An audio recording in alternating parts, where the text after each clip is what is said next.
Welcome to the Ownership Review, where we do a bunch of maintenance to see what this car is like to live with on a daily basis.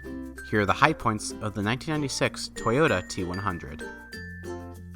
Accessing the headlight is easy, as you only have to reach behind the housing for access.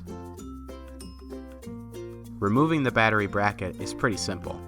This will allow you to change your battery more easily, a process some vehicles make much more complicated.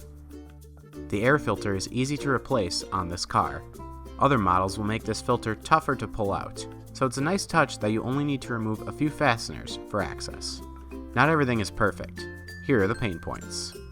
Checking the transmission fluid level can be tough, as the transmission dipstick is located in a tough-to-access spot in the engine bay. Putting in a child seat can be rather difficult to do, as the process for securing the seat is not very straightforward. While it is nice to be able to check the power steering fluid level, the reservoir itself is located in a tough-to-reach spot in the engine bay.